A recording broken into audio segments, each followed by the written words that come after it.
Hola a todos, ¿cómo están? Soy Fabricio Maldonado, coordinador académico del área de inglés del Grupo Empresarial Politécnico. Y el día de hoy, chicos, vamos a ver uno de los problemas más comunes que tienen los estudiantes al momento de conjugar verbos, y son terceras personas. Vamos a ver qué son las terceras personas, cuándo no se usan las reglas gramaticales de terceras personas y cuáles son los errores que generalmente los estudiantes cometen al conjugar verbos con terceras personas. Guys, when we use a third person, first we need to identify what is a third person. A third person, as you can see here we have the personal pronouns. Personal pronouns, I, you, we, they are personal pronouns, I, you, we, they. And then we have this special group, which is called the third person group. Third person, we have he, she, and it. He, she, it. This group is called third person. He, she, it, we can use he, or we can use, for example, my brother. We can use she, or we can use, for example, my sister. Or we can use it, or for example, my dog. Or if you want to replace or substitute, yes, you can substitute it for a name. For example, we can use Alejandro, Alejandra, Firulais if you want. So remember, the third person is he, she, it, or my brother, my sister, my dog, or names. It doesn't matter. So when we use the third person, we need to pay attention to the verbal conjugation. So the conjugation, or the correct conjugation, when we use a verb, remember, it is important to remember that we need a verb. So for example, we have the verb cook. If we use a third person, then we need to add a special letter, which is S, the letter S. He cooks, she cooks, or in the case of my dog, it plays, for example, it plays. As you can see here, the verb needs this letter S, the letter S added, you see, as you can see here, to the verb.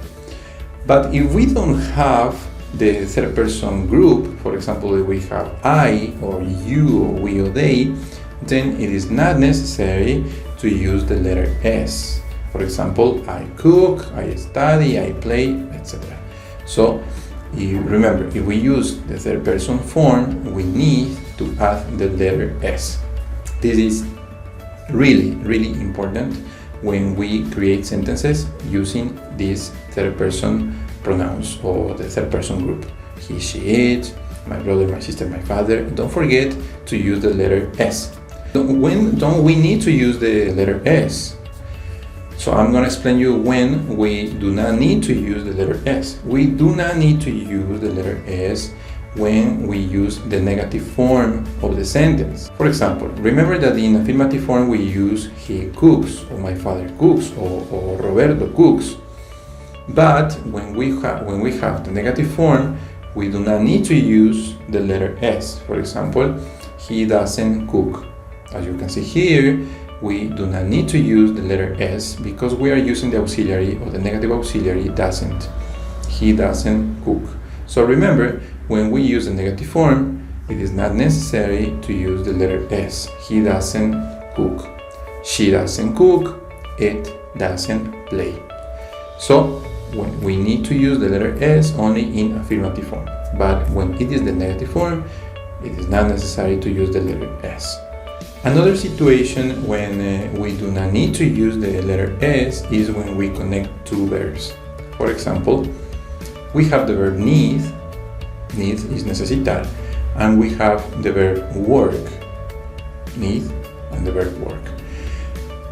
We cannot join these verbs. For example, need work. It is necessary to separate the verbs with the preposition to. For example, he needs to work. He needs to work. The verb work, yes, pay attention to that. He needs to work. In this case, guys, the first verb needs the letter S. For example, he needs. But then the second verb doesn't need the letter S. It is not necessary to use the letter S, added to the second verb. For example, here you have he needs to work. That is okay. But it is not okay, it is not correct to say he needs to work. So in that case, it is not necessary. Why? because we are forming the infinitive form. What is the infinitive? This preposition to and the next verb in the simple form, in the base form. So we have he needs to work, no he needs to works. As you can see here, guys, we have these common mistakes, these principal rules when we use the third person. Don't forget, my friends, to use the letter S when it is affirmative. It is not necessary to use the letter S when it is negative, and also it is not necessary to use the letter S when we are connecting verbs. The second verb doesn't need the letter S. Bueno, chicos, esta ha sido una explicación breve de cómo utilizamos la conjugación de las terceras personas en caso de que usemos estos pronombres he, she, it o lo que les había antes explicado. Recuerden que es muy importante esta conjugación, ya que es fundamental, básica, cuando nosotros expresamos nuestras ideas en inglés y formamos oraciones. De lo contrario, vamos a sonar bastante imprecisos al momento de hablar, así que les recomiendo, chicos, que sigan estos lineamientos cuando conjugamos. Y eso sería todo por hoy. Recuerden que pueden inscribirse a nuestros cursos, en nuestros diferentes horarios. En nuestros cursos de inglés tenemos nuestros grupos elementales, grupos básicos, tenemos nuestros grupos también intermedios y avanzados. Pueden inscribirse, estamos abiertos todo el tiempo, pueden juntarse a nuestros grupos y de esa manera también recuerden que podemos certificarnos a través de CETEC o Cambridge, ya que somos también capacitadores de los diferentes exámenes internacionales como FCE, TOEFL, CAE y IELTS y un sinnúmero de exámenes internacionales. Bueno, chicos, espero que les haya gustado el video. Nos vemos en el próximo video. Recuerden que pueden escribirnos a nuestra página. Pueden también cliquear para ver nuestro botón de WhatsApp en caso de que quieran contactarse con nosotros. Nos vemos en el próximo video. Adiós.